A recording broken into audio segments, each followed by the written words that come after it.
신구약 전체에 게시된 주 예수 그리스도에 관한 진리. 자, 오늘 이제 신명기 세 번째 시간입니다. 자, 오늘은 신명기 21장을 통해서 이제 신약의 예수 그리스도와 연관된 그런 진리들을 한번 살펴보겠습니다. 여러분 거기 신명기 21장 한번 펴주시고요.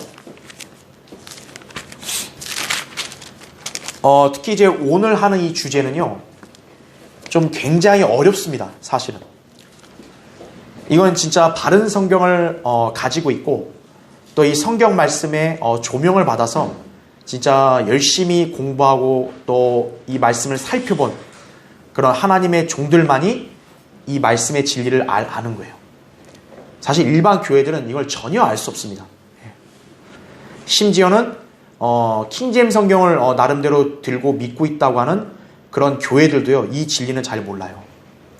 그런데 이 신명기 21장에서 오늘 우리가 살펴보는 이 의식은요, 이 경륜적인 진리를 봤을 때도 굉장한 의미가 있는 아주 그런 심오한 그런 의식이다 이렇게 보시면 됩니다. 그래서 오늘 이 의식을 통해서 이것이 예수 그리스도와 어떤 부분에서 우리가 연관되어 있고 또 이것이 예언적으로 어떠한 진리를 증거하고 있는가, 이것을 한번 살펴보려고 합니다. 자, 그래서 오늘 이 신명기 21장 1절부터 9절까지 해서 주제가 뭐냐 하면은 휴거를 유발하고 대환란을 시작하게 하는 의식이다라는 게 제목이에요. 율법의 어떤 한 의식인데 이게 예언적으로 보면은 교회의 휴거를 야기시킨다라는 거예요. 약간 좀 생소하게 느껴질 수 있을 거예요. 그렇죠? 자, 근데 왜 그런지를 우리가 한번 살펴볼게요. 먼저 거기 1절부터 9절까지를 한번 읽을 테니까 여러분도 잘 듣고 한번 눈으로 보세요. 주 너의 하나님께서 차지하라고 내게 주시는 땅에서 살해되어 들에 엎드러져 있는 시체가 발견되었는데 그를 죽인 자를 모르면, 그랬죠? 2절에 그때는 내 장로들과 내 재판관들이 나와서 그들은 살해된 자의 주위에 있는 성읍들을 측정할 것이요, 살해된 자에게서 가까운 성읍, 즉 그 성읍의 장로들은 아직 부리지도 않았고 멍에도 매지 아니한 암송아지 한 마리를 취하고 그 성읍의 장로들은 그 암송아지를 갈지도 심지도 아니한 거친 골짜기로 끌고 가 그 계곡에서 그 암송아지의 목을 쳐 베일 것이니라. 레위 아들 제사장들도 가까이 올지니 이는 주 너의 하나님께서 그들로 그분을 섬기게 하고 또 주의 이름으로 복 주시려고 그들을 택하셨음이라. 그들의 말에 의하여 모든 논쟁과 다툼이 결말지어질 것이니라. 살해된 자에게 가까이 있는 그 성읍의 모든 장로들은 그 계곡에서 목베인 암송아지 위에서 손을 씻으며 대답하여 말하기를 우리의 손이 이 피를 흘리지 않았고 우리의 눈도 그것을 보지 못하였나이다. 오 주여, 주께서 구속하신 주의 백성 이스라엘에게 자비를 베푸시고 무죄한 피를 주의 백성 이스라엘의 책임으로 탓하지 마소서 하라. 그러면 그 피가 그들에게 사해지리라. 그러므로 내가 주의 목전에 옳은 것을 행할 때 너는 너희 가운데로부터 무죄한 피의 죄를 제할지니라, 이렇게 말씀합니다. 지금 여러분 이 말씀 한번 같이 읽고 눈으로 봤는데 이 의식이 어떤 건지는 일단 여러분이 감을 잡으셨겠죠? 근데 이 의식이 그냥 단순한 것 같은데 여기에 뭔가 담겨져 있는 심오한 진리가 있다는 거예요. 자, 보세요. 여기 첫 번째 교환에, 자, 신명기 21장에는 자, 어떤 사람이 살해가 됐어요. 그러니까 살해가 됐는데 그러면 죽은 시체 아니겠어요? 그 시체가 들판에 엎드러져 있는 거예요, 그냥. 그럼 여기에 들판이라는 게 뭐냐면 하나님께서 이스라엘에게 차지하라고 주신 그 땅이에요. 그러니까 다시 말하면 이스라엘 땅, 팔레스타인 땅이겠죠. 그 땅에 시체, 정체 모를 시체가 엎드러져 있다 이거죠. 그러면 분명히 누군가가 죽였을 건데 그 살인자를 지금 알아요, 몰라요? 모른다라는 거죠. 자, 일단은 우리가 기본적으로 지금 이 율법 시대 이스라엘에게 한번 일단 적용해 보자고요. 자, 분명히 이스라엘이 그 약속의 땅 가나안 땅에 정착해서 사는데 이제 어떤 사람이 누군가를 죽여가지고 그 살해된 시체가 들판에 그냥 있는 거예요. 그럼 보세요. 분명히 율법에서는 어땠어요? 살인을 하면 반드시 그 살인자를 죽여서 피값을 지불하겠죠. 근데 지금 이 상황은 어때요? 이 시체를 누가 죽였는지를 몰라요. 그러면 그게 그냥 넘어가지냐? 그건 아니라는 거잖아요. 반드시 누군가를 죽였으면 그 피해 값을 책임을 져야 되는데 지금 이건 누군가에게 책임을 지울 수 없는 상황이 된 거예요. 자, 그럼 이럴 때 어떻게 하느냐 이거죠. 율법의 규례에서 어떻게 하느냐? 바로 뭐예요? 이 의식을 치른다라는 거죠. 그 성읍에 가까운 장로들을 데려오고, 그래서 어때요? 이제 그 거친 골짜기로 데려가서 붉은 암송아지를 목을 쳐 베고 피 흘릴 거 아니에요. 그때 그 계곡의 물에다가 장로들이 손을 씻으면서 우린 이 피에 무죄하다. 이제 이런 의식을 치른다라는 거죠. 자, 좀 더 자세하게 설명을 드리면 결국 뭐냐면 백성들이 이 피를 흘린 것은 자기들은 아니잖아요. 분명 누군가가 흘린 것도 있지만 그 사람들은 자기들은 아니라는 거죠. 그럼 어때야 돼요? 자기들만큼은 이 살인자의 흘린 피에 대해서 책임이 없다.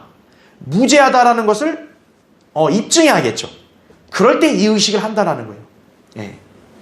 그러니까 나는 죽이지 않았고 난 이 시체에 대해서 전혀 모른다 이거죠. 나는 이 피해 값에 책임이 없다. 라는 것을 입증하는 의식이라는 거죠. 기본적으로. 그렇죠? 그래서 하나님 앞에서 이 백성들이 그 피해에 대해 무죄하다는 것을 입증하는 의식이에요. 이게. 네. 자, 그럼 보세요. 괄호 1번. 이스라엘의 장로들과 재판관들이 시체에서 가장 가까운 성읍을 측정한다 이거죠. 자, 들판에 시체가 발견됐어요. 그러면 거기서 가장 가까운 성읍이 있을 거 아니에요. 측정했을 때. 그럼 어떻게 합니까? 그 성읍을 측정하고 그리고 그 장로들과 재판관들이 어떻게 해요? 부리지도 멍에를 매지도 않은 암송아지 한 마리를 데려오는 거예요. 자, 일단 그렇게 합니다. 그 다음에 괄호 2번 보세요. 그러면 그들은 그 암송아지를 심지도 갈지도 아니한 거친 골짜기로 끌고 가 계곡에서 그 짐승의 목을 쳐 배한다라는 거예요. 그리고 어때요? 그곳에 레위 아들 제사장들도 함께 있어 모든 논쟁과 다툼을 결말 지어야 한다. 아까 5절에 말씀했죠. 그러니까 이 누가 살인했는지를 모르잖아요. 그러니까 이 피해에 대한 책임에 대해서 서로 논쟁이 오갈 거 아니에요. 이거 누구 책임이냐 이거죠. 그런 것들을 어떻게 해요? 이 붉은 암송아지를 대신 목을 쳐서 베게 함으로써 이 논쟁의 결말을 딱 종결 짓는다는 거죠. 더 이상 이거에 대한 책임에 대해서 왈가왈부하지 마자 이거죠. 바로 붉은 암송아지의 죽음이 그걸 대신한 거죠. 자, 보세요. 괄호 3번. 살해된 자에게 가까이 있는 성읍의 장로들이 그 계곡에서 목을 벤 암송아지 위에서 이제 손을 씻는 거예요. 자, 목을 쳐서 죽였어요. 계곡에서. 골짜기에서. 그럼 어때요? 이제 거기 계곡에 물이 있을 거 아니에요. 그 물에다가 장로들이 손을 씻는 거예요. 손을 씻으면서 이제 뭐라고 말하냐? 아까 우리 읽었던 7, 8절. 거기 보세요. 우리의 손이 이 피를 흘리지 않았고 우리의 눈도 그것을 보지 못하였나이다 이거죠. 그러니까 우리 손으로 이 사람 죽인 게 아니다라는 거죠. 또 우리 눈도 누가 죽였는지 못 봤다 이거죠. 그러면서 그러죠. 오 주여, 주께서 구속하신 주의 백성 이스라엘에게 자비를 베푸시고 무죄한 피를 주의 백성 이스라엘의 책임으로 탓하지 마소서 이렇게 이제 호소하는 거죠. 그렇죠. 자, 이렇게 요청을 하면 어떻게 돼요? 그 피가 그들에게 어떻게 돼요? 사해진다라고 합니다. 제거된다라는 거죠. 그 책임에서 자유로워지는 거죠. 자, 그럼 보세요. 괄호 4번. 시체가 들에 쓰러져 있다는 것은 누군가에 의해서 불법적으로 무죄한 피가 흘려졌다는 것을 의미한다 이거죠. 범인이 밝혀지면 당연히 동일한 벌을 받게 되지만 그렇지 않더라도 어떻게 됩니까? 최소한 백성들이 그 피에 대해서 자신들의 무죄함을 증명해야 한다는 거죠. 지금 우리가 신명기에서는 이제 예수 그리스도와 연관된 진리만 보니까 자세한 걸 우리가 공부 안 해서 여러분이 좀 모를 수 있는데 하나님께서 세우신 하나님께서 약속하여 주신 땅 있죠? 그 땅이 살인이나 이런 걸로 피를 흘리게 되면 어떻게 돼요? 그 땅이 더럽혀진다고 말씀합니다. 그래서 그 땅이 깨끗해지려면 어떻게 돼요? 그 살인자를 보복해서 피를 흘리게 함으로써 그 땅을 깨끗이 한다 그랬거든요. 그렇게 봤을 때 지금 어쨌든 이 시체는 누군가가 죽여서 피 흘린 거 아니에요. 그러면 그 땅은 어떻게 돼요? 오염된 거죠. 그럼 하나님이 주신 땅이 오염된 걸 다시 정결케 하려면 피에 대한 책임을 지불해야 되는데 문제는 살인자가 누군지를 모르잖아요. 그러니까 나는 살인 안 했다 해서 그냥 모른 채 하고 넘어가는 게 아니라 그 땅을 정결케 하려면 어떻게 해야 돼요? 그 피의 값을 어떻게든 지불해야 되는 거예요. 그러니까 살인자가 모르니까 암송아지를 대신 죽인 거고, 그렇죠? 그러면서 어때요? 그 가까이 그 시체와 가까이 있는 성읍에 장로들이 대표로 와서 어때요? 손에다 물을 씻어서 우리는 이 책임이 없다 이렇게 입증한다는 거죠. 그렇게 함으로써 뭐예요? 그들이 그 피해 값으로부터 죄로부터 자유로워진다는 거죠. 그렇게 해야만 한다는 게 이 의식의 요지예요, 지금. 그러니까 내가 안 죽였다 해서 끝나는 게 아니고 가까이 사는 그 시체와 가까이 있는 성읍의 장로들이 우리들도 역시 이 죽인 거에 대해서 무죄하다라는 걸 입증해야 된다는 거예요. 자, 그래서 이 상황에 대해서 옳게 행하는 방법이 바로 이 의식을 행하는 거다라는 거죠. 자, 그럼 어떻게 되는 거예요? 거기 보세요. 9절에 그러므로 내가 주의 목전에 옳은 것을 행할 때 그랬죠. 옳은 것이 뭐예요? 바로 이 의식이죠. 이걸 행할 때 너는 너희 가운데로부터 무죄한 피의 죄를 제할지니라 이렇게 말씀을 하고 있습니다. 자, 이게 일단 이 의식에 대한 설명이에요. 자, 그럼 이제 두 번째 보세요. 자, 그러면 이 의식이 그냥 단순하게 율법의 규례냐 이게 아니라 놀라운 예표적 진리를 담고 있다는 거예요. 자, 그 예표적 진리가 뭐냐면 바로 하나님께서 하나님의 아들, 자신의 아들의 죽음의 원인을 신문하시는 것을 그리는 거예요. 이게 바로 말하자면 이 의식은 예수 그리스도를 죽인 유대인들이 주님의 피를 어떻게 그들의 손에서 씻어낼 수 있는가를 간추려서 보여주는 것이다라는 거예요. 굉장히 어떻게 보면 이게 심오한 진리가 여기 안에 내포되어 있던 거죠. 그렇죠? 자, 다시 한번 상황을 한번 정리해 볼게요. 지금 보면은 이제 이 들판이 있단 말이에요.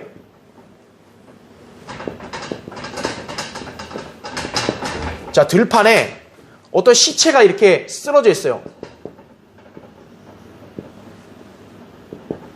그렇죠? 시체가 있어요. 근데 누군지 몰라요. 그러면 이 시체가 있는 곳에 가장 가까운 거리에 있는 성읍이 있겠죠. 그렇죠? 예. 좀 이렇게 표현이 애매한데, 그러니까 여기가 이제 들판이라고 치면 이 들판에 있는 시체와 가장 가까운 거리에 성읍이 있을 거 아니에요. 그렇죠? 이 성읍의 장로들이 이제 지도자들이 어떻게 하는 거예요? 이제 이것을 보고 이 피에 대한 죄에 대해서 무죄하다는 걸 입증하려면 어떻게 해야 돼요? 암송아지 있죠. 이 장로들이 이제 그 암송아지를 들고 멍에도 매지 아니한 그 암송아지를 거친 골짜기로 데려간다 이거죠. 이 암송아지를 이제 거친 골짜기로 데려가서 어때요? 죽인다는 거죠. 죽이고 여기서 이제 이거를 이제 죽이면은 여기서 이제 물이 있죠. 흐르는 물. 이 물에다가 손을 씻는 거예요.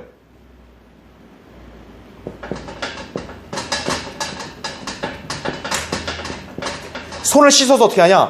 우리는 이 눈으로 보지도 못했고 우리는 이 피를 흘리지 않았다.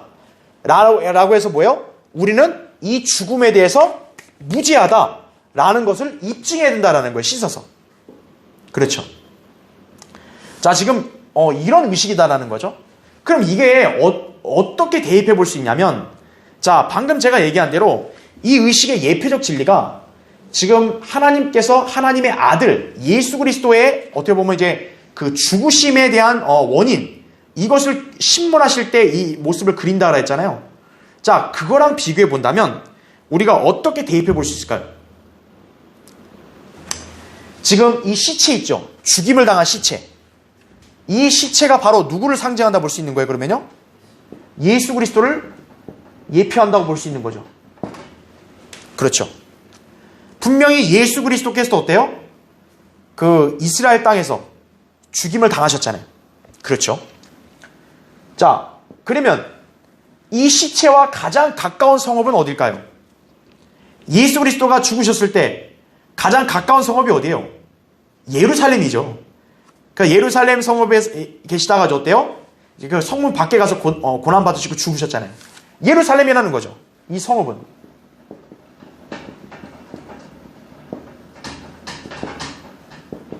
그 다음에 암송아지는 뭘 나타낼까요? 역시 암송아지도 죄의 값을 대신하는 거니까 이것도 역시 예수 그리스도를 예표한다고 볼 수 있는 거죠. 일단 1차적으로, 그렇죠? 그 다음에 거친 골짜기로 간다 그랬어요. 이 암송아지를 데리고. 그럼 이 거친 골짜기가 뭐냐? 이따 설명드리겠지만 게엔나 골짜기라는 거죠. 예. 게엔나 골짜기. 그래서 골짜기 가서 일단 암송아지를 죽이고 그 다음 어떻게 합니까? 물로 손을 씻는 거예요. 이 피에 대해서 무죄하다. 그렇죠? 여러분 그 신약 성경을 볼 때 손으로 이렇게 물을 씻어가지고 나는 이 피, 무죄한 피에 대해서 책임이 없다. 이렇게 한 사람이 누군지 혹시 연상되세요? 빌라도죠. 빌라도가 어떻게 한 거예요? 예수님을 놓아주려고 애썼는데 유대인들이 어떻게 한 거예요? 십자가에 못 박으라고 아주 난리를 치고 선동을 피웠죠. 그 빌라도가 어떻게 한 거예요? 물을 갖고 와서 손을 씻었죠. 나는 이 피에 대해 무죄하니까 너희가 맡으라. 그랬더니 유대인들이 뭐라는 거예요? 그의 피를 우리와 우리 자손에게 돌리라 그런 거죠. 그래서 결국 예수 그리스도의 그런 죽으심으로 인한 피의 값을 책임을 누가 진 거예요? 결국 그래서 유대인들이 진 거예요. 빌라도는 손을 씻은 거죠. 나는 무죄하다. 니들이 감당하라. 그러니까 그 유대인들이 오케이, 그의 피를 우리와 우리 자손에게 돌리라 그랬죠. 손을 씻는 거, 바로 그거와 연관돼 있다는 거예요. 즉 그때 당시에 유대인들은 어때요? 예수 그리스도의 피에 대한 책임을 졌죠. 감당해야 됐죠. 하지만 시간이 흘러서 지금 유대인들은 어때요? 지금 유대인들이 예수 그리스도의 죽음에 어떻게 보면 찬동하거나 동참한 건 아니잖아요. 그렇죠? 그러면 그들이 그 당시 초림 때 유대인들이 그의 피를 우리의 자손에게 돌리라는 그 저주의 말씀에 그들이 해당 안 되려면 어떻게 해야 돼요? 빌라도처럼 물에다 손을 씻어야겠죠. 바로 그거를 나타내는 거예요. 그러니까 이제 앞으로 유대인들이 어떻게 된 거예요? 자기들의 메시아를 죽인 그 죄의 값을, 그 피의 값에 대해서 어때요? 자기들은 무죄하다. 우리는 몰랐다. 이것을 이제 입증할 때 바로 이 의식을 행하는 거예요. 그럼 어떻게 돼요? 빌라도가 했던 것처럼 그들도 어때요? 이제 물에다가 손을 다 씻는 거예요. 우리는 보지 못했고 우리가 흘리지 않았다 이거죠. 그렇게 함으로써 자기들의 무죄함을 입증하는 바로 예언적인 그런 진리를 여기서도 증거하고 있는 것이에요. 자, 좀 더 구체적으로 한번 살펴볼게요. 다시 그 밑에서 교환의 그 두 번째 밑에 이제 괄호 1번 보세요. 일단 여기서 들에서 살해된 자, 시체죠. 암송아지, 다 주님의 죽으심을 예표한다 이거죠. 이때 살해되어 들판에 엎드러져 있는 시체, 아까 제가 설명한 대로 십자가에 처형되신 예수 그리스도를 예표하는 거예요. 그렇죠? 자, 예수 그리스도를 분명히 죽였단 말이에요. 그렇죠? 죽였는데 예수님이 죽으신 것은 결국 십자가에서 처형돼 죽으신 거 아니에요. 그렇죠? 자, 그것에 빗대어 볼 수 있다는 거고, 그럼 암송아지는 뭘까요?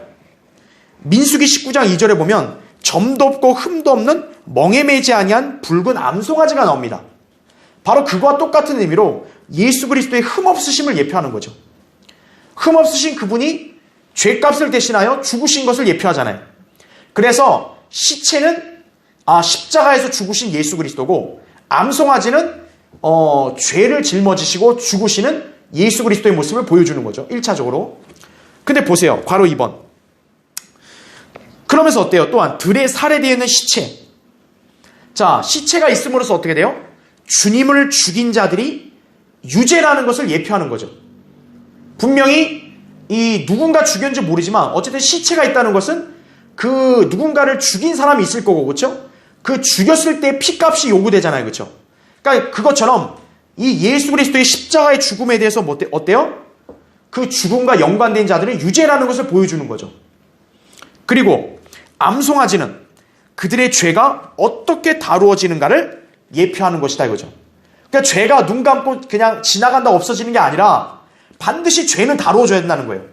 그럼 그분의 죽으심에 대한 죄는 어떻게 다루어지냐? 이 암송아지처럼 다뤄진다는 거죠. 자, 그래서 볼게요. 밑에 괄호 3번. 살해된 자에게서 가까운 성읍 그랬습니다. 이것은 예루살렘을 뜻한다 그랬죠. 왜냐하면 주님이 죽으셨을 때 예루살렘 그 성읍의 이제 바깥에서 죽으셨으니까요. 그리고 그 성읍의 장로들은 당연히 누굴 말하겠어요? 예루살렘 성읍의 장로들을 말한다라는 거죠. 그 다음에 괄호 4번. 암송아지를 끌고 갈 거친 골짜기 그랬죠. 4절에. 이 거친 골짜기는 바로 어디를 말하냐면 히브리어로 게엔나를 말하는 거예요. 게엔나. 게엔나의 계곡인데 히브리어로 게인놈이라 그래가지고 흰놈의 골짜기라는 뜻이에요. 이게. 이 거친 골짜기가. 자, 이곳이 어떤 곳이냐면 바로 유다 이스카리옷 있죠. 유다 이스카리옷이 스스로 목을 매가지고 자살한 바로 그 계곡 여기에요. 그 골짜기가 바로 이 거친 골짜기, 게엔나 계곡을 말하는 것이에요. 바로 이게. 사도행전 1장 거기 18절 19절 한번 볼까요? 사도행전 1장 18, 19절 보시면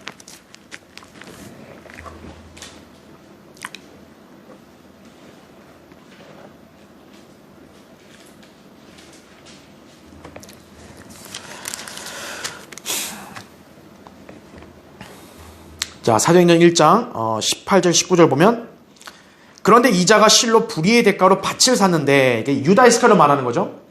그 후에 곤두박이로 떨어져서 몸의 중간이 터져 그의 모든 창자가 쏟아져 나왔느니라. 이 일이 예루살렘에 사는 모든 사람에게 알려지게 되어 그 밭을 그들의 고유의 말로 아켈다마라고 하니 즉 피의 밭이라는 뜻이라 이렇게 말씀하고 있죠.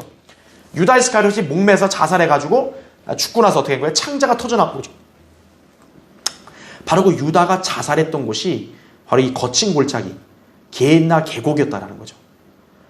그러니까 유다가 목매달아 죽은 것도 아니에요. 그 골짜기에서 지금 어때요? 암송아지를 목을 쳐서 베서 죽이죠. 그렇죠. 즉 살인을 해서 피 흘린 값을 그렇게 치르게 하는 거죠. 예. 예수 그리스도를 어때요? 십자가에 배반해서 죽음에 넘겨줬잖아요. 그래서 유다가 뭐라 그랬어요? 마태복음 27장 4절에 보면 내가 이 무죄한 피를 배반한 죄를 졌다 그랬죠. 무죄한 피를 배반한 죄로 인해 어때요? 그가 결국 죽게 되는데 목을 매다 죽었다는 거죠. 목을 매서. 예. 어떻게 보면 이 사건과 잘 맞아떨어져 가는 거죠. 그렇죠? 그러니까 무죄하신 예수 그리스도를 죽여서 피 흘린 그 값이 바로 이러한 죽음을 요구한다는 거예요. 자, 보세요. 괄호 5번. 자, 이스라엘의 장로들이 게엔나에 내려가서 손을 씻으며 이렇게 말한다 그랬어요. 이제 거기 보면 이제 나오죠. 7절. 우리의 손이 이 피를 흘리지 않았고 우리의 눈도 그것을 보지 못하였나이다. 이렇게 말합니다. 자, 방금 제가 아까 그림 그릴 때 여기 보시면 이제 물로 손을 씻는다 그랬어요. 손을 씻고 어떻게 해요? 선포하는 거예요. 어떻게 선포해요? 우리가 지금 여기서 나온 대로 우리 손이 피를 흘리지 않았다.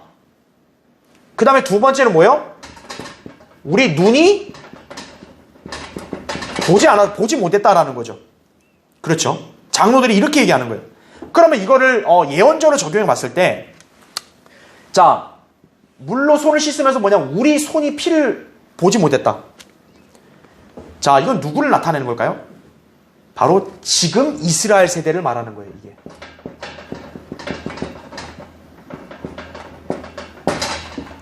왜냐하면 초림 때 유대인들은 분명히 주님의 피를 직접 흘리도록 유도했고 그걸 담당하겠다 했고 눈으로 봤잖아요, 유대인들은요. 그러니까 그들에게 해당되는 건 아니죠. 그러니까 여기서 얘기하는 건 뭐예요? 분명히 예수 그리스도는 이스라엘 땅에서 죽으셨지만 지금 이스라엘 그 백성 세대는 뭐예요? 자기들이 손으로 피 흘린 게 아니다라는 거죠. 자기들이 안 죽였다라는 거죠. 그러면 말이 되는 거죠. 그렇죠? 그랬을 때, 자, 예수님을 피 흘려 죽게 한 사람이 누구예요? 유대인입니까? 아니에요. 로마인들이죠. 로마인들이 예수님을 십자가에 못 박게 했고 피 흘리게 했잖아요. 그런데 어떤 거예요? 유대인들이 그 피값을 우리에게 돌리라 그랬기 때문에 그 책임을 지는 거죠. 사실은 예수 그리스도를 죽여서 피 흘린 사람은 로마인들이에요, 사실은. 그러니까 지금 세대 이스라엘 백성들 어때요? 어떻게 보면 억울할 수 있겠죠. 자기들은 전혀 예수 그리스도도 보지도 못했고 뭐 죽음에 찬동한 적도 없고 하지만 어때요? 그 자기 조상들이 예수 그리스도의 피를 우리와 우리 자손에게 돌리라 했으니까 어떻게 돼요? 지금 현재 이스라엘 자손까지 그 영향을 미치는 거죠. 그러니까 지금 세대 이스라엘이 어때요? 손을 씻으면서 우리는 이 손을 피 흘리지 않았다는 거죠. 우리는 예수 그리스도를 죽이지 않았다. 그렇게 표현한다고 보면 되는 거예요. 그러면서 어때요? 또 우리 눈이 보지 못했다. 지금 이스라엘 세대는 예수 그리스도를 죽는 것을 눈으로 보지도 못했죠. 그러니까 여기서 장로들이 지금 우리 손으로 이 피를 흘리지 않았고 우리 눈으로 보지 못했다라고 말했을 때 이거는 이제 지금 또 앞으로 있을 이스라엘 세대가 선언할 말인 거예요. 그래서 그렇게 보시면 되겠습니다. 자, 그래서 거기 밑에 보세요. 동그라미 2번 보세요. 그래서 이때 유대 민족의 지도자들은 게엔나로 내려가서 이거죠. 자, 구약의 율법 때도 이랬는데 마침내 어때요? 이제 지금이나 또 장차 이스라엘 세대가 이제 유대 민족 지도자들이 게엔나로 내려가는 거예요. 그 골짜기로 내려가서 어때요? 폰티오 빌라도처럼 그 역할을 해야 된다는 거죠. 당시 유대인들이 예수 그리스도의 피를 자기들과 자기들의 자손에게 돌리라는 저주의 말을 하기 직전에 빌라도가 어떻게 했죠? 물을 가져다가 무리 앞에서 손을 씻으며 말하기를 나는 이 의로운 사람의 피에 대하여 무죄하니 너희가 맡으라고 했다라는 거죠. 빌라도는 분명히 예수님을 놓아주려 했는데 유대인들이 하도 소요를 일으키니까 어떻게 해요? 물을 가져와서 손으로 씻으면서 예수 그리스도를 향해서 의로운 사람의 피라고 했고 자기는 무죄하다. 손을 씻은 거죠. 그랬더니 유대인들이 뭐라 그래요? 25절에 그의 피를 우리와 우리 자손에게 돌리라 그런 거죠. 그 책임이 넘어가 버린 거죠. 어떻게 보면. 자, 폰티오 빌라도가 바로 어떤 역할을 한 거예요? 나는 너희들에게 찬동하지 않았다는 거예요. 그래서 이 물에다가 손을 씻어서 나는 이 피의 책임이 없다라고 자기를 입증한 거죠. 유대인들은 어땠어요? 당시 유대인들은 그렇게 안 했죠. 근데 지금 앞으로의 세대 유대인들은 어때요?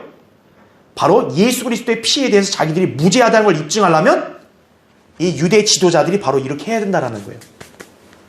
게엔나로 가서 이렇게 잡고 피 흘려서 우린 이 피에 대해서 무죄하다. 우리는 우리 손으로 피 흘리지도 않았고 우리 눈으로 안 봤다 이거죠. 옛날 우리 조상들이 있었을 때 로마인들이 한 거고 우린 이 피에 대해서 책임이 없다. 무죄합니다. 라고 이 의식을 거행할 것이라는 얘기죠. 그러니까 이 사람들이 폰티오 빌라도가 초림 때 한 거고 이제 앞으로 이스라엘 세대가 어때요? 빌라도가 했던 것처럼 자기들도 역시 물에다 손을 씻는다라는 거죠. 그러면서 보세요. 동그라미 3번. 그러면서 그들은 오 주여 주께서 구속하신 주의 백성 이스라엘에게 자비를 베푸시고 무죄한 피를 주의 백성 이스라엘의 책임으로 탓하지 마소서. 8절에 그렇게 얘기할 것이라는 거죠. 그러니까 구약에서는 이스라엘의 장로들이 그렇게 했다면 이제 앞으로는 지금이나 또 앞으로의 이스라엘 세대의 지도자들이 바로 이렇게 할 거라는 거죠. 빌라도처럼 물에 손을 씻고 우리 예수 그리스도의 무죄한 피에 대해서 책임이 없다. 그러니까 주님 우리에게 책임을 탓하지 마십시오. 이렇게 말씀드릴 것이라는 얘기죠. 자, 그럼 어떻게 된다는 거예요? 그 8절에 나온 대로 그 피가 어떻게 돼요? 그들에게 사해지리라. 이 말씀대로 될 것이라는 얘기죠. 자, 그 다음 페이지 보세요. 그래서 여기 지금 이스라엘 세대가 이렇게 한다라는 거죠. 그러면서 여기서 강조하는 게 뭐냐면 그래서 뭘 강조하냐? 이 사람들이 이런 의식을 하게 되면 뭐예요? 그 피가 그들에게 사해진다라고 말합니다. 그 피라 그래요. 이것을 이제 the blood 영어로 이렇게 얘기하는데 그러니까 이게 뭐냐면 그냥 피가 아니라 그 피, 특정한 사람의 피를 특히나 여기서 지칭하고 있다는 거예요. 왜 제가 지금 이 의식이 단순히 그때 구약의 율법 시대 의식만이 아니라 왜 앞으로 이것이 이제 예수 그리스도의 죽음에 관해서 이제 이스라엘 세대가 이 죄에 대한 책임을 통감하면서 이 책임으로부터 우리가 무죄하다는 걸 입증하는 의식이 될 거냐고 하는 이유가 이게 왜 예언이냐면 바로 이 표현 때문에 그런 거예요. 피. 그냥 피가 아니라 뭐예요? 그 피. 어떤 특정한 사람의 피를 지칭하고 있다는 거예요. 근데 그 피가 뭐냐 했더니 거기 구절을 보니까 너는 너희 가운데로부터 무슨 피의 죄를 제할지니라 그래요? 무죄한 피라 그래요. 자, 이 그 피가 어떤 피냐 했더니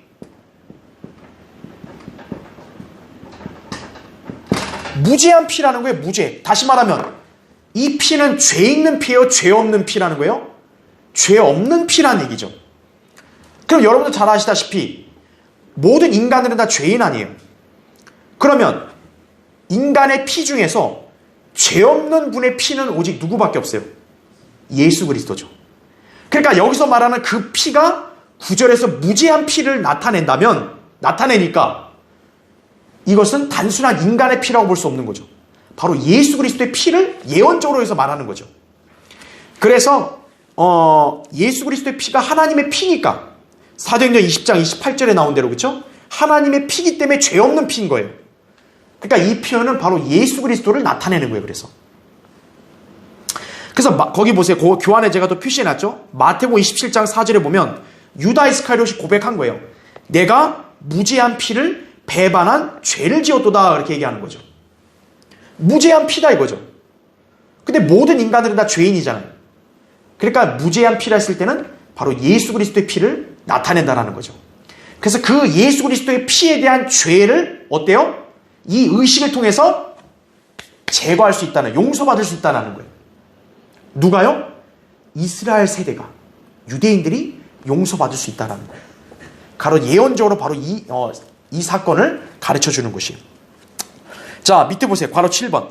본문에 나오는 이스라엘 장로들은 이스라엘 민족을 대변하고 있다는 거죠. 자, 이 장로들은 예루살렘으로부터 와야만 한다는 거죠.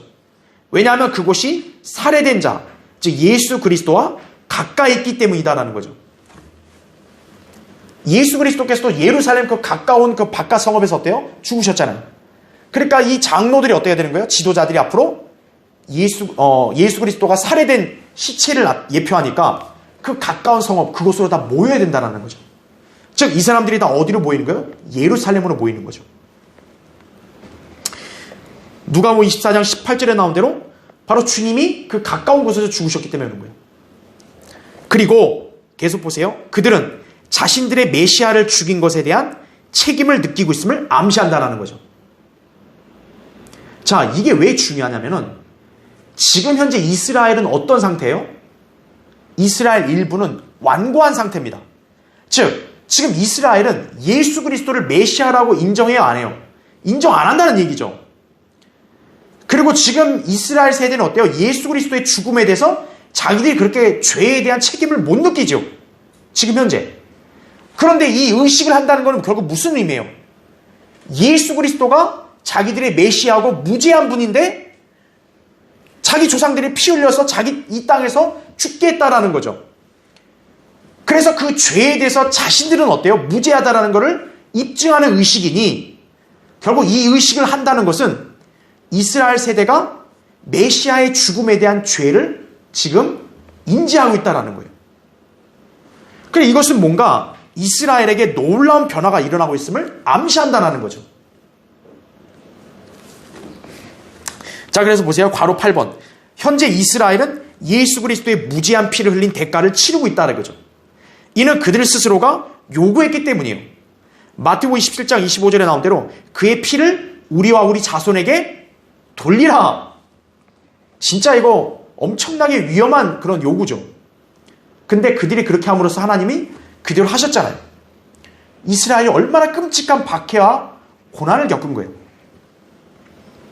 그러나 어때요? 그들이 메시아의 죽음에 대해서 찔림을 받고 이제 이 의식을 행하게 되면 마태복음 27장 25절 방금 그들이 말한 대로 피에 대한 저주가 어떻게 됩니까? 이제는 제거돼서 그들이 이제 자유로워질 거란 얘기죠. 그러니까 지금 이 의식이 경륜적으로 봤을 때 굉장히 중요한 사건임에는 틀림없다는 거죠. 왜냐하면 이스라엘의 상태에 뭔가 변화가 일어난 거예요. 지금 이게.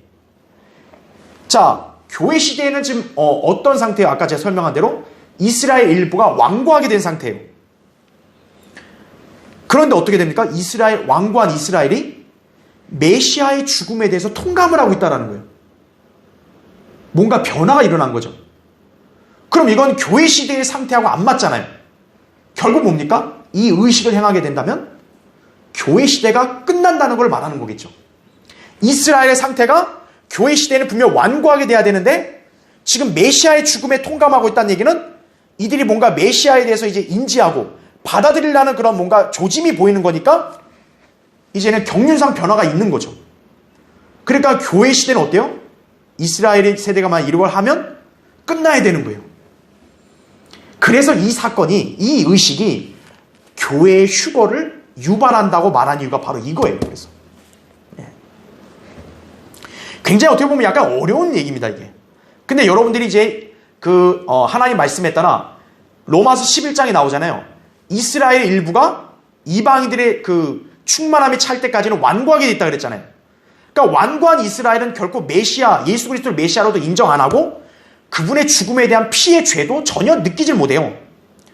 그런데 지금 이 의식을 이스라엘 백성이 만약 하게 된다면 그들은 메시아에 대한 죽음에 통감하고 있고 죄를 느끼고 있다는 걸 나타내는 거니까 뭔가 상태가 변화된 거죠.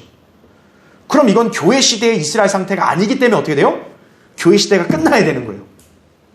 그래서 이 의식은 결국 교회 시대를 일종의 어떤 강제적인 종교를 시키는 거예요. 그러면 교회가 빨리 휴거될 수밖에 없는 거죠. 그렇죠?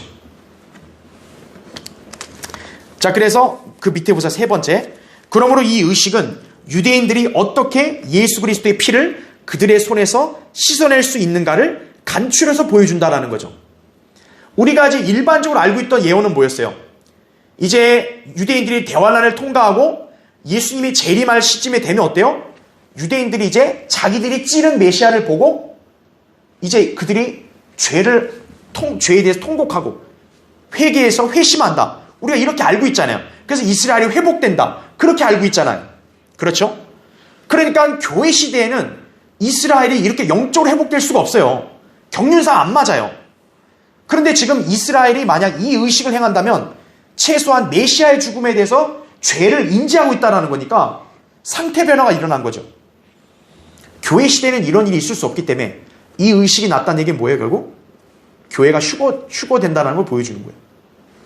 휴거될 수밖에 없다는 걸 보여주는 거예요. 그리고 이제 그들이 그러면 회복될 거 아니에요, 앞으로. 그럼 앞으로 이제 어때요? 예수 그리스도의 피에 대한 죄값이 이들에게 있는데 주님이 이들을 용서하실 거 아니에요, 그렇죠? 그러면 이제 용서되는 과정을 바로 여기서 간추려서 보여주는 거다라는 거죠, 이게. 그렇게 함으로써 어때요? 교회의 휴거를 유발하고 대환란이 시작되게 할 수 있다라는 거죠. 그러니까 지금 이 사건이 그래서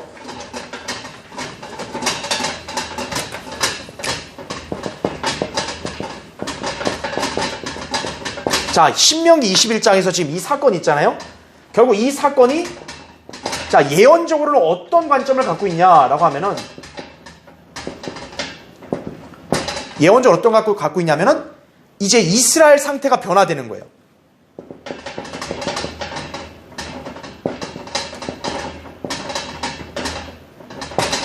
즉 어떤 상태예요? 메시아에 대해서 완고한 입장이었다가 이제는 메시아를 죽인 것에 대한 피의 죄에 대해 이제 찔림을 느끼고 책임을 느끼고 있다는 거죠. 이제 그러면서 그들이 어떻게 보면 이제 그거에 대해서 용서를 받고자 하는 회개가 여기서 보이는 거죠. 그럼 이런 의식이 언제 있느냐라고 했을 때 만약 이게 대환란 시작되기 이전에 있다 그러면 어떻게 돼요? 이것은 결국 교회의 휴거를 유발시킨다라는 거죠. 왜냐하면 교회 시대 때는 결코 이스라엘은 완고하면서 낄 수가 없어요. 근데 이 의식은 이스라엘이 완고하면서 일단 벗어났다는 얘기이기 때문에 이 의식이 행해지게 되면 교회는 자동적으로 시대가 끝날 수밖에 없는 거예요. 그러니까 휴거를 유발시키는 거죠. 이 사건이. 그러면서 동시에 뭐가 됩니까? 대환란을 시작하게 하는 거겠죠. 그렇게 될 수 있겠죠. 그게 만약 아니라면, 만약에 교회가 휴거될 때까지도 이스라엘이 이 상태를 만약 안 했다고 한다면, 그럼 이거는 언제 일어날 수 있다고 봐야 되는 거예요? 바로 재림 때 있을 수 있다고 봐야겠죠. 즉 대환란 끝에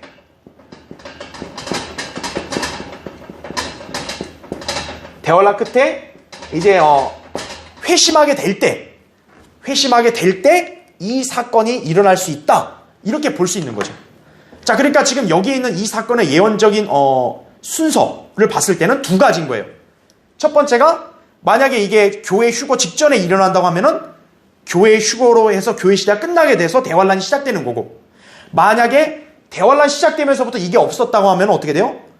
대환란 끝날 때 이스라엘이 이제 마침내 예수 그리스도를 알고 이제 죄를 회개하고 회심하게 될 때 이 사건이 일어날 수 있다라는 거죠. 자, 그 증거를 한번 볼게요.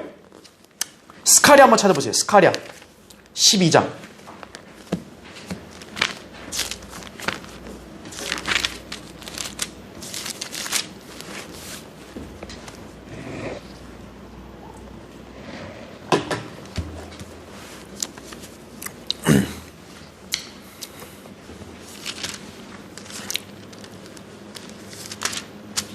자, 스가랴 거기 12장 10절 한번 보세요.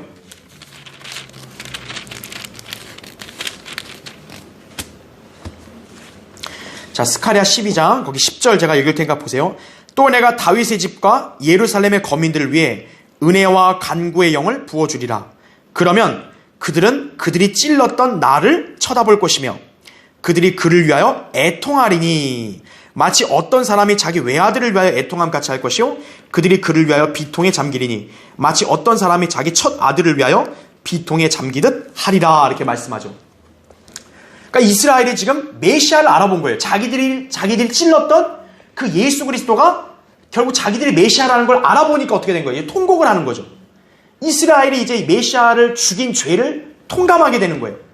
그러니까 지금 이 말씀은 지금 여기서 예언적으로 볼 때 거의 재림 때 일어날 일이거든요.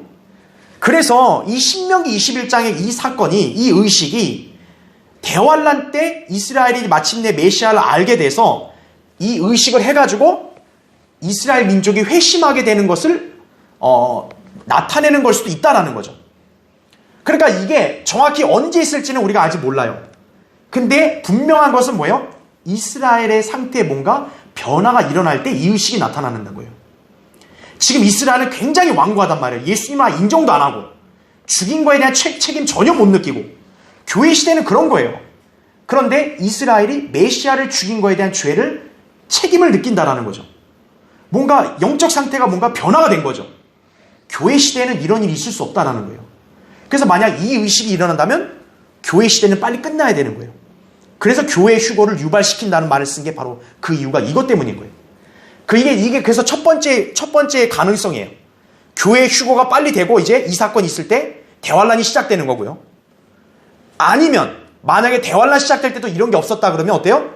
대환란 끝에 재림 직전에 이들이 이제 메시아를 죽인 걸 알아보게 되면 어떻게 돼요? 이 의식을 통해서 마침내 무죄를 입증하고 이제 그들이 영적 회심을 하게 될 것이라는 얘기죠. 자, 결국은 뭡니까? 결국 이 의식은 이제 메시아를 죽인 그런 피의 죄를 용서받기 위한 의식이다라는 거예요. 예. 그러니까 우리가 신명기 21장의 이 의식이 굉장히 어떻게 보면 그냥 단순한 율법 규례 같은데 이런 놀라운 예표적 진리가 있다라는 걸 여러분들이 다시 한번 기억하시면 되겠습니다. 그렇죠? 그래서 스가랴 13장 1절에 보면 불결의 샘을 씻는 물이 열린다는 말이에요. 그렇죠? 예. 그래서 그런 여러분이 나중에 찾아서 읽어보시면 되겠습니다. 자, 다시 우리 신명기 21장 거기 18절 보겠습니다. 자, 이제 두 번째는 뭐냐면 이번에는 이 율법의 규례 중에 반항하는 아들을 어떻게 다루는가에 대한 말씀이에요. 자, 거기 21장 18절부터 21절인데, 자, 이것은 제가 어차피 이 교환의 내용 정리되어 있기 때문에 제가 읽진 않고 그냥 교환을 보면서 설명드릴게요. 자, 거기 교환의 첫 번째 보세요. 율법 아래에서 탕자, 죽임을 당했다라는 거죠. 즉 이 율법의 규례가 뭐냐면 이 아들이 방탕해요. 부모 말 안 듣고 자기 멋대로 행하고 막 이런다는 거죠. 자, 그랬을 때 보세요. 계속 보세요. 고집세고 반항하는 아들, 부모에게 불순종하고 훈계도 듣지 않는 아들은 그럼 어떻게 합니까? 부모가 친히 그 아들을 그 성읍의 장로들에게 데려가요. 장로들에게 데려가서 우리 아들이 이러 방탕한 아들입니다. 그렇게 얘기를 합니다. 고소하는 거예요. 그러면 그 성읍 백성들이 어떻게 해요? 이 방탕한 아들을 돌로 쳐 죽인다는 거죠. 자, 율법을 보면 어떻게 보면 좀 잔인하죠. 아니 어떻게 자기 아들이 아무리 말 안 듣고 방탕하다 해서 가서 장로들에게 고소하고 돌로 쳐 죽이냐 이거예요. 근데 이것은 여기 말씀에 나온 대로 뭐예요? 하나님께서 이스라엘 가운데 악을 제거하시는 방법이에요. 즉 하나님의 관점에서요 굉장히 엄격하신 거죠. 자식이 어때요? 부모의 그런 훈계나 그런 권면 지시를 순종 안 하고 방탕하고 고집세게 그렇게 살면 어떻게 돼요? 율법 시대에서는 돌로 맞아 죽는 거예요. 지금 이 시대 사람들은 상상도 못하지만 율법은 그렇게 엄격하다라는 거죠. 그래서 부모에게 공경하라 순종하라는 말이 굉장히 중요한 거예요. 율법에서는 이렇게 부모의 훈계 안 듣고 멋대로 행하는 아들을 돌로 쳐 죽이게 했다는 거죠. 자, 그런데 보세요. 두 번째 보세요. 교환에. 그런데 이 탕자의 모습은 자, 마치 뭘 연상하게 하냐면 예수 그리스도께서 초림 때 비난받으셨던 내용을 연상하게 합니다. 자, 거기 그 20절 한번 보세요. 거기 그 20절 보면 그 성읍의 장로들에게 말하기를 우리 아들은 고집세고 반항적이라 우리의 음성에 순종하지 아니하니. 자, 그러면서 보세요. 이 부모들이 장로들에게 이 방탕한 아들을 뭐라고 얘기하는지 보세요. 그는 탐식하는 자요 주정뱅이니이다 할 것이며 그랬어요. 지금 이 방탕하는 아들을 뭐라고 고소하면서 비난하면서 고소해요? 탐식하고 술 취해서 주정한다 그러죠. 자, 이 표현은요 당시 유대인들이 예수님을 비난할 때 했던 말과 일치하는 거예요. 자, 거기 계속 보세요. 누가복음 거기 7장 34절 그 교환에 나오죠. 자, 교환에 보면 누가복음 7장 34절에 이렇게 말합니다. 인자가 와서 먹고 마시니 너희는 말하기를 보라 탐식하는 자요 술을 즐기는 자며 세리들과 죄인들의 친구로다 하는도다 이거죠. 자, 예수님을 당시 유대인들 종교 지도자들이 뭐라고 비난해요? 술 취하는 자, 탐식하는 자라고 비난하죠. 이 비난이 마치 뭐와 똑같은 거예요? 율법에 나온 대로 방탕하는 아들을 비난할 때 했던 말과 똑같은 거예요. 즉 다시 말하면 예수 그리스도는 초림 때 방탕한 아들로 취급받으셨다는 거예요. 자, 그 밑에 보세요. 세 번째, 예수 그리스도께서는 단연 신실한 아들이시죠. 아버지 하나님의 관점에서는 예수님만큼 신실한 아들은 없어요. 그럼에도 불구하고 그분은 우리 죄인들을 대신하여 반항하는 아들의 위치에 서신 것이다라는 거죠. 그분은 결코 반항한 적이 없는데 어때요? 우리 죄인들을 대신하기 위해서 반항하는 아들로 취급받으신 거다 이거죠. 여기 탕자의 모습, 죄인들의 형태와 일치하죠. 어때요? 우리 구원받지 않은 죄인들이 어때요? 고집세고 하나님 말씀에 반항하고 술 취하고 그쵸? 욕심 많고. 그러니까 여기에 이 방탕한 아들의 그런 행태가 구원받지 않은 죄인들의 영적 상태와 똑같다고요. 너무나. 근데 예수 그리스도가 바로 뭡니까? 우리 죄인들을 대신하기 위해서 그 위치에 서서 그렇게 취급받으셨다라는 거죠. 주님은 계속 보세요. 죄수 바라바를 대신하여 죽으셨다라는 거죠. 이제 그 빌라도가 관례에 따라서 이제 그 명절 때는 죄수 한 명을 이렇게 쉽게 말하면 석방시켜주는 게 있거든요. 그래서 이제 빌라도는 어떻게든 예수님을 낳아주려고 예수를 내가 풀어주랴 그랬던 거거든요. 그런데 유대인들이 누구를 내주라 했냐면 예수 말고 바라바를 풀어주세요 그런 거예요. 근데 바라바가 누구냐 했더니 살인자요 강도예요. 그러니까 원칙대로라면 뭐예요? 예수님이 풀려나야 되는데 누가 풀려난 거예요? 바라바가 풀려났다는 거죠. 그래서 어때요? 원래는 바라바가 죽어야 되는데 바라바 대신에 누가 죽어요? 예수님이 죽은 거예요. 그런데 참 놀랍게도요. 그 바라바라는 그 이름의 뜻이 뭐냐면 아버지의 아들이란 뜻이에요. 그 바라바란 이름의 뜻이 아버지의 아들이란 뜻이에요. 예수 그리스도가 바로 아버지 하나님의 아들 아니에요. 그렇죠. 그런데 그분이 하나님의 그 고귀하고 죄 없는 아들이 아니라 바라바처럼 그런 아들로 지금 취급받았다는 거예요. 요한복음 18장 40절이나 마가복음 15장 7절에 보시면 여러분 볼 겁니다. 그래서 네 번째 보세요. 주님께서는 불순종하는 아들로 그래서 결국 분류되셨죠. 그렇기 때문에 율법에 따라서 역시 죽임을 당하셔야 돼요. 예수님은 분명 죄 없으시지만 우리를 대신해서 그 방탕한 아들이 되셨기 때문에 어떻게 돼요? 분명히 율법에 따라 죽어야 돼요. 그런데 주님은 율법에 따르면 어때요? 지금 여기 나온 대로 돌로 맞아 죽어야죠, 원래는. 근데 주님은 돌에 맞아 죽지 않고 십자가에 못 박혀 죽으셨죠. 왜 그러냐면 성경을 이루시기 위함이다 하는 거죠. 그래서 거기 보세요. 요한복음 거기 19장 36, 37절에 나오죠. 이런 일들이 일어난 까닭은 주의 뼈가 하나도 꺾이지 아니하리라는 성경을 이루려 함이라.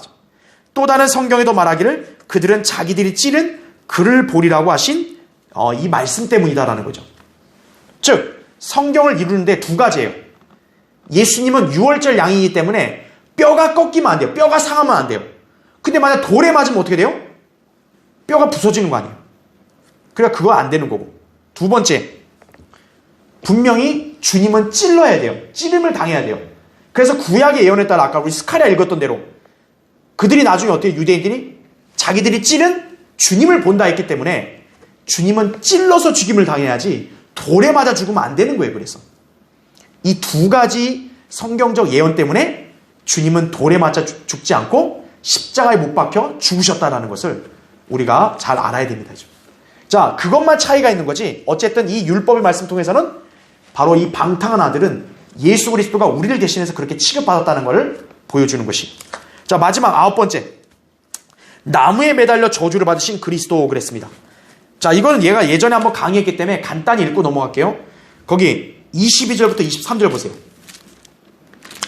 만일 어떤 사람이 죽을 죄를 범하고 그가 죽임을 당하여 내가 그를 나무에다 매달거든 그의 시체를 밤새도록 나무에 두지 말고 어떻게 해서라도 그날에 장사하여서 나무에 매달린 자는 하나님께 저주를 받았음이니 주 너의 하나님께서 내게 유업으로 주시는 내 땅을 더럽히지 말지니라 이렇게 말씀합니다. 자, 이 율법의 규례도 뭐냐면 누군가가 저주받을 죄를 져서 죽여야 되는데 나무에 매달아 죽였어요. 그러면 어떻게 해야 된다는 거예요? 반드시 나무에 매달아 죽였으면 죽인 그날 바로 끌어내서 장사해야 된다는 거예요. 나무에 매달아 놓고 그 다음날 넘기면 돼요? 안 돼요? 안 된다라고 율법에서 말씀하는 거예요. 그래서 어떻게 된 겁니까? 예수 그리스도가 나무 십자가에 매달려 죽으셨잖아요. 죽고 난 다음 어떻게 된 거예요? 바로 시체를 내린 거예요. 그래서 유대인들이. 마태복음 27장 57절부터 60절 보면 주님은 십자가에서 숨을 거두시고 바로 어때요? 그날 바로 아리마대 그 부자 아리마대 요셉의 그 무덤에 안치되신 거예요. 왜냐하면 이 율법에 나온 대로 나무에 시체가 매달린 상태로 그 다음날 넘어가면 어떻게 돼요? 율법을 어긴 게 되니까 죽은 게 확인된 그날 어때요? 바로 내려서 장사를 지낸 거예요. 그래서 지금 이 율법에 따라서 나무에 매달려서 저주받은 것은 바로 십자가에 우리를 대신하여 못 박히신 예수 그리스도를 보여주는 것이에요. 자, 마지막 한번 찾을게요. 갈라디아서 3장 13절 보세요.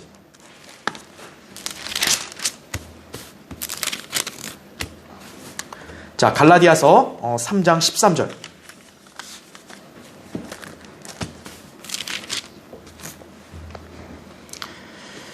자, 갈라디아 3장 13절 보시면 그리스도께서 우리를 위하여 저주가 되셔서 율법의 저주로부터 우리를 구속하셨으니 기록되기를 나무에 매달린 자는 누구나 저주받은 자라고 하였도다 이렇게 말씀하죠. 여기 지금 바울이 쓸 때 기록되기를 하면서 나무에 매달린 자는 누구나 저주받은 자라 그랬잖아요. 이게 우리가 방금 읽었던 신명기 21장 22절 23절 말씀인 거예요. 그래서 예수님이 나무 십자가에 매달려 죽은 것은 바로 우리 인류의 죄에 대한 저주를 그분이 담당하셔야 되기 때문에, 그래서 그분이 십자가에 못 박혀 죽으셔야 됐던 거예요. 만약에 십자가에 못 박혀 죽으시지 않았다면 어떻게 돼요? 율법의 저주를, 우리 인간이 받아야 될 율법의 저주를 그분이 감당하실 수 없었던 거예요. 그래서 주님은 십자가 형틀에 매달려 죽으셔야 했던 거예요. 바로 율법에 따라서 죄에 대한 저주를 그분이 다 담당하실 수 있다는 걸 입증할 수 있는 것이. 그래서 여러분 이제 오늘 여기서 배우는 것이, 왜 주님은 돌에 안 맞았냐 이거예요. 바로 성경을 이루기 위함이에요. 유월절 양은 뼈가 꺾이면 안 된다 그랬잖아요. 또 찌름을 당해야 나중에 그걸 본다 그랬잖아요. 그리고 두 번째는 뭐예요? 나무에 매달려 죽어야만 인류의 죄의 저주를 담당할 수 있기 때문이에요. 그래서 나무 십자가에 매달려 죽은 것은 하나님의 놀라운 섭리였던 거예요. 여기 있는 우리 여러분, 우리 모두의 그런 죄에 대한 저주를 그분이 다 해결해 주시기 위해서 그분이 이렇게 방탕한 아들로도 분류되시고 또 저주가 돼서 십자가에 필려 죽으셨다라는 거예요. 그러니까 여러분은 이제 그 사실을 믿음으로써 어떻게 돼요? 죄를 깨끗하게 사함받은 거죠. 근데 아직도 믿지 않고 완고한 유대인들은 어때요? 우리가 아까 배웠던 대로 나중에 물에다가 그 씻는 의식을 함으로써 그 피의 죄를 제해야 되는 것이에요. 그런데 이방인들은 어떻게 된 거예요? 유대인들이랑 이런 거 상관없이 예수 그리스도의 피를 믿지 않으면 지옥 가는 거예요. 무제한 피의 값을 감당하는 게 무섭죠, 그렇죠? 그러니까 우리가 예수 그리스도를 지금 빨리 믿고 구원받은 것이 얼마나 소중한지를 여러분 잘 기억해야 한다는 것이죠. 그렇죠? 자, 다음 시간에 또 계속 이어서 하겠습니다.